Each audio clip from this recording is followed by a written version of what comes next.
Hello friends, welcome to my channel. आज हम बात करेंगे एशियन ग्रेनाइटों के बारे में। काफ़ी गिर गया आज के दिन भी और लोग बहुत पैनिक हो गए। तो ऑलरेडी कुछ कमेंट्स आने चालू हो गए कि यार अभी क्या करें। और किसी ने रिसेंटली भी ख़रीदा तो उसके बाद भी उनको लगा कि यार अभी क्या हो सकता है। जस्ट 47 के भाव पे किसी ने ख़रीदा और उनके कमेंट आ गए कि यार अभी ये शेयर अभी इतना हो गया तो अभी क्या करें। तो देखो, मेन तो चीज़ है कि आप जो शेयर में इन्वेस्टेड हो वो काफ़ी अच्छे होते हुए भी बुरे हालत में है। यानी आपने जब उसको लिया था सारी चीज़ें देख ली थी कि यार इसके फंडामेंटल देख लिए थे और बिज़नेस देख लिया था, सब कुछ देख लिया था। और कहीं ना कहीं से आपने सुना भी रहेगा ये कंपनी के बारे में, अच्छी बातें सुनी रहेंगी। सभी चीज़ें सुनने के बाद आप ये शेयर में आ गए और उसके बाद अटक गए। लेकिन ये और अभी कुछ एक जस्ट नेगेटिव चीज़ अभी मैंने जो सुनी थी वो रेड की थी। नहीं तो मैं भी जब से हूँ ये शेयर में मैंने कोई ज़्यादा नेगेटिव चीज़ें नहीं सुनी इसके बारे में। और सेकेंडली एक चीज़ हुई है कि इसका जो CFO चेंज हुआ है, चीफ फाइनेंस जो ऑफिसर है वो चेंज हो गया है। उसकी वजह से भी लोग थोड़े से डरे हुए हैं कि यार अभी एक आदमी या जो भी चीफ है जो फाइनेंस हैंडल करेगा वो किस तरीके से चलाएगा ये कंपनी को। तो वो भी एक थोड़ा सा लोगों में डर है। लेकिन एक चीज़ है कि कंपनी को अगर फ़ायदे में है, प्रॉफिट में है तो थोड़ा हम पेशेंस रख सकते हैं। किसी भी कंपनी में हो, चाहे कैसी भी कंपनी हो। और उसका बिज़नेस तो हमने ऑलरेडी देख चुके हैं कि बिज़नेस कैसा है और फंडामेंटल भी हमने देखे हुए हैं। तो सब कुछ देखने के बाद भी तो ये शेयर आखिर गिर क्यों रहा है, ऐसा क्या इसमें क्या चल क्या रहा है। 2 बार राइट इशू आया, एक्सपांड कर रही है बिज़नेस को, सब कुछ अच्छा है। सब कुछ अच्छा होते हुए भी ये कंपनी क्यों लोगों को लॉस दे रही है। आज मार्केट अप था, ओवरऑल मार्केट अप है, लेकिन ये शेयर डाउन है। सडनली ये दिन में अच्छा ही था, स्टार्टिंग में ये अच्छा ही था, ये अप में ही था और सडनली क्या हो जाता है कि ये डाउन में चला जाता है। तो ऐसे बहुत सारे रीज़न हो सकते हैं कि ये शेयर को गिराने के पीछे। ठीक है, तो मेन तो चीज़ें ये हो सकती है कि ऑलरेडी प्रमोटर के पास उनके शेयर होल्डिंग काफ़ी कम है। अभी फ़िलहाल 26 से उन्होंने 29% तक तो लाया है खुद की शेयर होल्डिंग को। अभी शायद यहाँ से आपको देखने मिल सकता है कि यार प्रमोटर की शेयर होल्डिंग बढ़ चुकी है। क्योंकि देखो, बिजनेस या कंपनी एक्सपांड होने की कोशिश करती है, कंपनी के पास खुद के पास ज़्यादा से ज़्यादा शेयर होनी चाहिए। क्योंकि कंपनी आगे जाके वो खुद को मेहनत का बेनिफिट लेना चाहेगी। यार हम मेहनत कर रहे हैं, बेनिफिट हमको भी मिले। तो ज़्यादा से ज़्यादा मेजॉरिटी स्टॉक वो खुद के पास लेने के लिए कुछ भी कोशिश कर सकती है, चाहे उसको प्रमोटर के थ्रू या खुद भी गिराए या कुछ भी हो। तो कोई ना कोई रीज़न ऐसा हो सकता है, आप बोल नहीं सकते। जैसे मैं बीच में ये अपने बहुत सारे अदानी के शेयर्स काफ़ी बढ़ रहे थे तो उसको बाहर से ऑपरेट किया जा रहा है, ऐसा सुनने में आया था। तो बाहर से ऑपरेट यानी कि अदर कंट्री से, और उसके शेयर को ख़रीदा जा रहा है, कंटिन्यूसली ख़रीदा जा रहा है। इस वजह से वो अपर सर्किट मारते जा रहे थे। तो ऐसा ही कुछ ना कुछ हो सकता है। ये शेयर मार्केट है, हम भी बहुत सारी चीज़ें सीखते हैं। हमको भी 8 साढ़े 8 साल हो चुके हैं। तो फिलहाल यहाँ पर बहुत सारी चीज़ें मैंने देखी है लाइफ में। और कहीं पर जाके जस्ट यहाँ पर 2 ढाई साल से मैं प्रॉफिटेबल ट्रेडर बन चुका हूँ। उससे पहले मैंने प्रॉफिट भी किए हैं, लॉस भी किए, प्रॉफिट किए, लॉस किए, इंट्राडे किया, ऑप्शन ट्रेडिंग किया, सभी चीज़ें करके देखी, लॉन्ग टर्म किया, सभी चीज़ें देखी। कुछ लॉन्ग टर्म के शेयर मल्टीबैगर रिटर्न दिए, कुछ ख़राब हो गए, बट उसमें से भी हार नहीं मानी, उसमें से भी मैंने प्रॉफिट निकाल के दिखाया। और वो वीडियोज़ मेरे चैनल पर अभी भी पड़े हुए। ठीक है, चैनल पुराना नहीं है, चैनल जस्ट 2021 से ही है। ठीक है, तो लास्ट ईयर से ही है। बट उसको भी मैंने जब ये सितंबर 2021 से स्टार्ट किया है वीडियोस डालना, बड़े वीडियोस जो आपके काम आएंगे, तो वो वीडियोस में डालते गया और कंटिन्यूसली जो भी शेयर मैं ख़रीदता था उसमें से प्रॉफिट निकालते हुए दिखाया है मैंने। और मैं हफ्ते में 2 या 3 या कभी तो 7-8 शेयर्स हफ्ते में निकाल देता था, प्रॉफिट में ही निकाल देता था। तो ऐसे बहुत सारे शेयर्स हुआ करते थे। लेकिन उसका होल्डिंग पीरियड 1 महीना, 20 दिन, कभी 1.5 महीना, कुछ भी होता था। लेकिन मैंने हमेशा प्रॉफिट ही लिया है और लॉन्ग टर्म के भी शेयर रहेंगे, चाहे वो लॉस में दिखते रहेंगे, लेकिन उसमें से भी मैंने हमेशा प्रॉफिट ही लिया है। ये मेरा रिकॉर्ड है और इसी वजह से ये रिकॉर्ड मैं मेरे चैनल पे बना के रखना चाहता हूँ, ठीक है।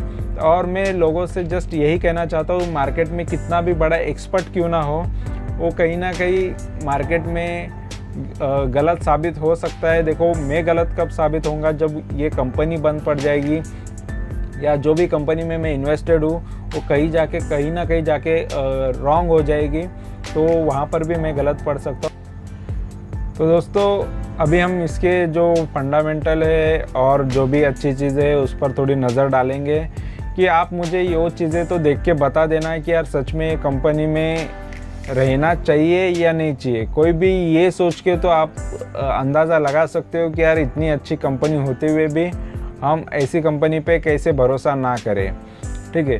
तो इन्वेस्टर के साथ या रिटेल इन्वेस्टर के साथ क्या गेम हो रहा है, या उनको भगाने की कोशिश हो रही है, डराने की कोशिश हो रही है, लोगों को काफ़ी डर लग रहा है, लोगों को हार्ट अटैक भी आ जाएगा, उतना तक ये इतना डरा रहा है ये। यानी इतना अच्छा शेयर था, कभी एक टाइम पे 200-250 के ऊपर भी था ये शेयर, तो वहाँ से ये कंटिन्यूसली गिरते ही आ रहा है।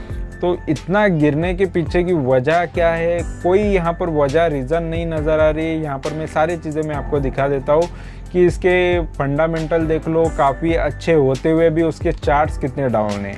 फंडामेंटल देखो कितने अच्छे हैं और चार्ट्स कितने डाउन जा रहे हैं। यानी ये शेयर बिजनेस कर रहा है, सेल्स अच्छा कर रहा है, फिर भी ये गिर रहा है, तो वजह क्या है। और इसके शेयर होल्डिंग में भी देख लो, शेयर होल्डिंग भी काफ़ी अच्छी है, ठीक है। जस्ट एक ही प्रॉब्लम है कि प्रमोटर के पास कम है।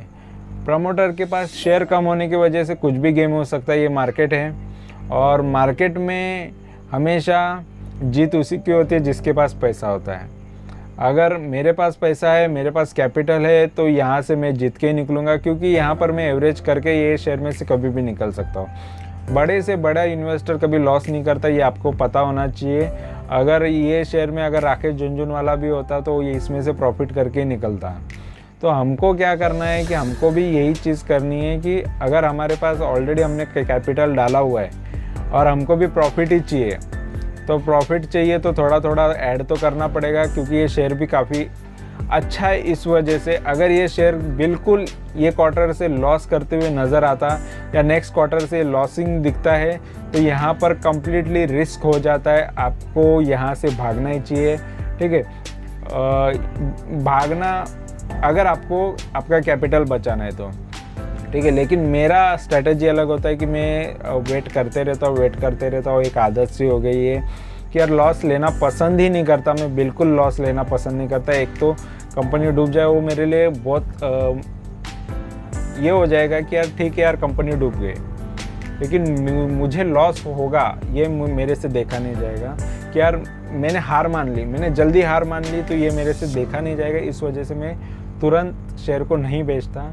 तो मैं हार मानना जल्दी पसंद नहीं करता, इस वजह से मैं टिका हुआ हूँ मार्केट में भी, और इसी वजह से प्रॉफिटेबल ट्रेडर बन चुका हूँ। फिलहाल अभी कुछ शेयर्स में लॉस चल रहे हैं, लेकिन उसमें से प्रॉफिट निकलेंगे, और बहुत सारे ऑलरेडी मेरे पास मल्टीबैगर शेयर्स भी होते हैं और अच्छे खासे रिटर्न्स दे रहे हैं, तो मुझे इतना कोई ज़्यादा फ़र्क नहीं पड़ता, ठीक है। तो इसलिए माइंड काम रहता है, शांत रहता है, और मैं टेंशन ज़्यादा लेता नहीं हूँ, ठीक है। नींद अच्छी आ जाती है कि यार शेयर कितना भी गिरे, लेकिन आज नहीं तो कल उसमें से मैं रिकवर कर ही लूँगा, ये मुझे पता होता है। तो मैं वेट ही करते रहता हूँ, जो हो रहा है होने दो।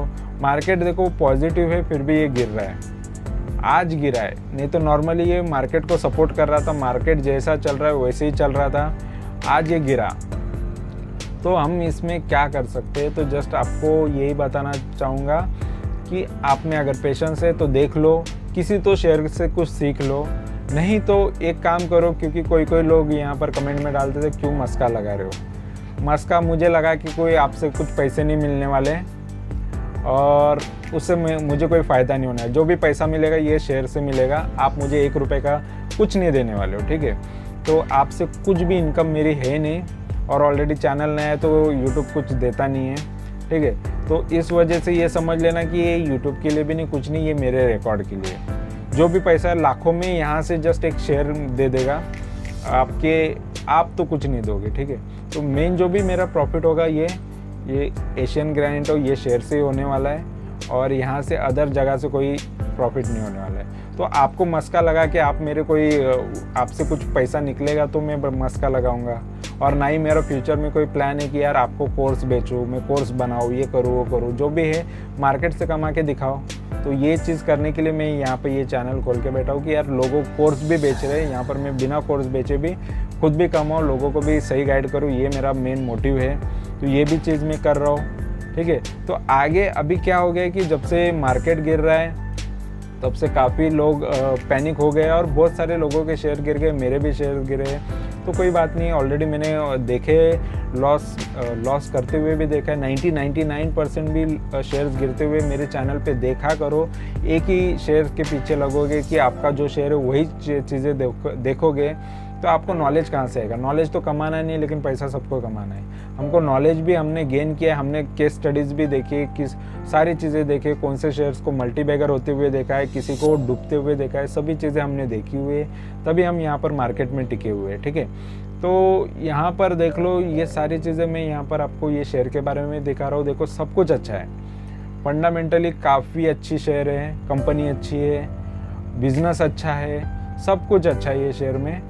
बस ख़राब तो एक ही चीज़ है कि यहाँ पर बड़े प्लेयर गेम खेल रहे हैं और आपके साथ खेल रहे हैं, ठीक है। तो आपके पास एक ही रास्ता है, या तो आप सरेंडर कर दो, आप अपने हाथ ऊपर कर लो कि यार नहीं हमसे नहीं होता, बेच दो, सारे शेयर्स बेच दो, निकल जाओ, शांति से आराम से नींद ले लेना, अच्छी सी नींद ले लेना और खुश रहना, ठीक है। और मेरे पास एक है कि यार चलो यार, हम तो बोलते हैं जब तक हो सकता है तब तक सह लेंगे, जब ये या तो ये मरेगा या तो हमारा पैसा डूबेगा, यानी कंपनी मर जाएगी यानी डूब जाएगी, या तो वो डूब जाएगी या मुझे डुबा देगी, ठीक है। अगर कंपनी डूब जाती है तो ऑटोमेटिकली मैं डूब जाता हूँ, ठीक है। लेकिन कंपनी नहीं डूबती है तब तक ये मेरे चांसेस लगे रहते हैं कि बने रहते हैं कि ये शेयर मुझे प्रॉफिट देगा। और डूबती तभी कंपनी डूबती तभी है जब वो लॉस करना चालू करती है। जिस दिन से ये कंपनी में लॉस चालू हो गए, अगर इसके क्वार्टर ऑन क्वार्टर रिजल्ट्स ख़राब आने चालू हो गए, समझ लेना शेयर 1-2 रुपए का भी हो सकता है। अभी तक फ़िलहाल सारे विजन क्लियर है कि कंपनी को आगे बढ़ना है लाइफ में। उन्होंने प्लांट खरीदे, ठीक है, जगह खरीदी, वहाँ पर फैक्ट्री सेटअप होगा और बड़े बड़े उनका फोकस बहुत बड़ी कंपनी बनाना है, ठीक है, एशिया के अंदर, या फिर वो एशियन ग्रेनाइट काफ़ी उनको ऊंचे इस पे जाना है, ठीक है, क्योंकि ऑलरेडी इनका जो ब्रांड है और बहुत इनके पास ऑलरेडी बिजनेस जिनके साथ कर रही है और जो इनके कस्टमर्स है काफ़ी बड़े बड़े नामचीन लोग हैं और उनको ये वो चीज़ें प्रोवाइड करती है, बिजनेस सेल करती है, इनके प्रोडक्ट सेल करती है। तो इस वजह से ये कंपनी में बने रहने के लिए काफ़ी बहुत सारी चीज़ें पॉजिटिव मुझे नज़र आती है। देखो मैंने बहुत मेरा एक ऐसा एक ही शेयर था, बहुत सारे शेयर रहेंगे लेकिन मैं जस्ट एक एग्जांपल के लिए बता देता हूँ कि एक सेल करके शेयर था गवर्नमेंट कंपनी का, काफ़ी गिर रहा था, कंटिन्यूसली गिर रहा था, इतना गिर रहा, सब कुछ अच्छा है कंपनी में, सब कुछ अच्छा होते हुए काफ़ी गिर गया। बट वो शेयर ने मुझे कंटिन्यूसली बाद में मल्टीबैगर रिटर्न्स दिए और वो इतना नीचे आने के बाद वो शेयर लगभग 10 गुना 15 गुना तो हो गया। इतना तो मैंने वो लाइफ में देखा। और सेम जेके टायर भी उसी तरीके का शेयर था, कंटिन्यूसली गिर रहा है, कंटिन्यूसली बहुत गिरा। तो वो शेयर ने भी मुझे अच्छे खासे रिटर्न्स दिए थे। तो ऐसे लाइफ के एक्सपीरियंस है मेरे साथ जो मुझे ना ये चीज़ करने से और ताकत देता है कि ये करने के लिए रोकता है कि यार आप बेचो नहीं शेयर, और इसी वजह से मैं बेचता नहीं हूँ। और मेन तो चीज़ है कि पहले डर के बहुत सारे शेयर्स में बेच के बाद में देखता था कि यार वो शेयर बढ़ जाते हैं। तो वो सारी चीज़ें मैं सीख के इतना कॉन्फिडेंस आ चुका है कि यार रुक जाता तो प्रॉफिट मिल जाता, रुक जाता तो रिवर्स कवर हो जाता पूरा लॉस और प्लस प्रॉफिट में होता। तो बाद में अफसोस करने से अच्छा रुक के देख लेना चाहिए, यही मेरे लिए एक ऑप्शन रहता है हमेशा, ठीक है। और जब भी पेनी स्टॉक बन जाता है तो समझ लेना कि यार पेनी स्टॉक भी लगभग 5-5, 10-10 साल ऐसे ही चलते रहते, 1-1, 2-2 रुपए के होने के बाद भी वो 10-10 साल तक वो डूबते नहीं है। तो मैंने देखा है कि यार वो शेयर इतने ख़राब होने के बाद, लॉस करने के बाद, कंपनी लॉस कर रही है, पूरी बर्बाद हो गई, फिर भी वो चलती रहती है, तभी तक बंद ही नहीं होती है। ठीक है, तो आपने इन्वेस्टमेंट किया है, ये आपका इन्वेस्टमेंट है, हमेशा डिसीज़न आपका ही होगा। यहाँ पर मैं जस्ट आपको नॉलेज शेयर कर रहा हूँ, बाकी कोई मेरा इसमें आपके लिए फोर्स नहीं है, या कोई चीज़ के लिए मैं आपको नहीं बता रहा हूँ, नहीं रखो ये शेयर, ऐसा कोई ज़बरदस्ती नहीं कर रहा हूँ, या आपके कोई हाथ बांध के भी नहीं रखा है यार नहीं बेचना नहीं है, इसको बेचना नहीं है, बिल्कुल नहीं बेचना, ऐसा कोई बोल भी नहीं रहा आपको। ठीक है, तो आप फ्री हो, आप टोटली फ्री हो, आपको खुद को फ्रीडम मिला है कि आपको जो लाइफ में करना है, आपको ये शेयर बेचना है तो बेच सकते हो, शेयर को जो करना है। ठीक है, अगर कोई स्ट्रैटेजी ये भी रख सकते हैं कि ये शेयर को पहले ये टाइम पे बेच दो, फिर और नीचे आए तो खरीद लो, लेकिन लो कौन सा आएगा, लो किसको पता है। अभी ये एक 39 का लो है, वो भी तोड़ दिया तो ये 30 के रेंज में आ चुका है ऑलरेडी, 30 के रेंज में भी आ गया तो और भी ख़राब चीज़ होगी इसमें। तो कौन बोल सकता है कि लो कितना हो सकता है, लो किसी ने प्रिडिक्ट नहीं किया और हाई किसी ने प्रिडिक्ट नहीं किया। मार्केट का कितना भी एक बड़ा एक्सपर्ट हो, हाई और लो कोई प्रिडिक्ट नहीं कर सकता। ठीक है, तो हाई जा सकता है, लाइफ में कितना भी जा सकता है, लेकिन लो वो कितना जा सकता है, चाहे कंपनी 1 रुपया 2 रुपया कितनी की हो सकती है, कुछ नहीं बोल सकते। लेकिन यहाँ पर एक ही होप रह सकता है, हम लगा के बैठ सकते हैं कि यार ये कंपनी आगे जाके ज़रूर ये मल्टीबैगर रिटर्न्स दे सकती है। फिलहाल देखो, जो प्राइस को और नीचे लेके आएगा, प्राइस को और जितना नीचे लेके आएगा वही मार्केट में कमा सकता है, ऐसा मुझे लग रहा है। क्योंकि मैं यही करते आया हूँ कि प्राइस को थोड़ा थोड़ा करके नीचे लेके आता हूँ। एकदम से अगर पॉसिबल नहीं होता है, चलो यार मेरे पास एकदम इतना पैसा नहीं है कि मैं तुरंत इसको नीचे लेके आऊँ, तो मैं कभी कभी थोड़ा थोड़ा पैसा लगा देता हूँ, 10%, 20%, 15%, जिस हिसाब से पैसे लगाने हैं तो मैं लगाते रहता हूँ। हर एक प्राइस पे मिल जाता है, चांस मिल जाता है कि हर प्राइस पे खरीदने का मौका मिल जाता है, तो उस तरीके से भी मैं ले लेता हूँ। तो आपकी मर्ज़ी है कि आपको लगे तो आप उसको एवरेज करो, नहीं तो दूर रहो, बिल्कुल दूर रहो, ऐसे बैठे रहो, प्राइस आएगा तो बेचो, नहीं तो बेच दो, जो करना है कर लो, लेकिन अपने मर्ज़ी से करो। यहाँ पर मैं कोई बाय करो, सेल करो, ये करो वो करो, क्यों अलाउ नहीं है, हम कर भी नहीं सकते, क्योंकि आपका कैपिटल है, आपके कैपिटल की जिम्मेदार आप ही खुद हो। यहाँ पर मैं जस्ट नॉलेज शेयर करने के लिए आया हूँ, और नॉलेज के अलावा हमारा कोई काम नहीं होता है। यहाँ पर यूट्यूब पे जितने भी लोग रहेंगे वो सिर्फ आपको नॉलेज ही शेयर करेंगे, कोई किसी का बाय का सेल का रिकमेंडेशन आपको नहीं सुनना है। जस्ट आपको एंड में यही सोचना है, 10 लोगों का सुनने के बाद भी आपको फाइनल डिसीज़न खुद का लेना है कि आपको क्या करना है। खुद को पूरा एनालाइज कर लेना है कि यार नहीं, ये बंदा सही बोल रहा है, ये बंदा सही। आप मेरे चैनल, मेरा वीडियो देखने से पहले 10 वीडियो और भी देखते रहेंगे, या मेरे बाद भी कोई और वीडियो देखते रहेंगे, तो उसके बाद आपको एक की बात किसी की सही लगेगी। कोई बोलेगा यार ये गिर रहा है तो खरीदो मत, हाँ, कोई बोलेगा यार बढ़ रहा है तो खरीदो मत। हर किसी का अलग अलग ये होता है। तो मेरा तो गिर रहा है तब मैं ख़रीदता हूँ, मैं अलग चलता हूँ, और इसी वजह से तो मैं एक बता देता हूँ कि मैं प्रॉफिटेबल हूँ। और मेरे चैनल पे आप जितने भी शेयर देख रहे हो, ये वो मेरे रियल प्रॉफिट है, और इसमें से भी प्रॉफिट निकलेगा। तो आप तो यूट्यूब पे तो रहोगे ही, मेरे चैनल पे ना रहो लेकिन यूट्यूब पे तो रहोगे कहीं ना कहीं। इससे तो आज नहीं तो कल आप देखोगे कि यार बंदा ये प्रॉफिट में निकल गया। ठीक है, तो बहुत सारे शेयर्स ऐसे प्रॉफिट में निकलेंगे, और ओवरऑल मार्केट ख़राब था, इस वजह से बहुत सारे शेयर्स भी डाउन थे, और मेजॉरिटी शेयर अभी भी डाउन ही है, ये समझ लो मार्केट के अंदर। तो फिलहाल अभी थोड़ा करके रिकवर हो रहे हैं, तो ये भी शेयर रिकवर हो जाएगा, और रिकवर होते ही कितने स्पीड में रिकवर होगा। और यहाँ पर आप देख सकते हो कि आगे जाके प्रमोटर की होल्डिंग कितनी होती है, ये भी चेंजेस अगर आप देख लोगे तो आप समझ जाना कि गेम क्या था, खेल क्या था। अगर प्रमोटर की होल्डिंग ज़्यादा से ज़्यादा बढ़ गई तो समझ लेना कि यार आप बेवकूफ़ बन गए, आपने गलत डिसीज़न ले लिया बेच के, और यहाँ से प्रमोटर फुल फ़ायदे में रहने वाला है। क्योंकि प्रमोटर सोच लो कि अगर आपके पास अगर 60-70% के शेयर्स है, वही उसके पास कम्प्लीटली चले जाता है, तो वो सबसे बड़ा स्टेक उसका ही होगा, और सबसे ज़्यादा बेनिफिट भी उसी को होगा। तो आपका डिसीज़न आपको कहीं कल जाके पछतावा ना हो, ये सोचो और लगे रहो, ठीक है। तो शेयर मार्केट से कमाते रहो, अप्स एंड डाउन्स आते रहते, ये शेयर मार्केट का नियम है। आज खरीदा और कल गिर गया शेयर तो रोना नहीं है और हंसते हंसते मार्केट से कमाते रहना है। तो हंसो, स्माइल दो और काफ़ी अच्छा रिटर्न्स कमाओ, ठीक है। तो thank you very much for watching my video. Thank you, bye bye.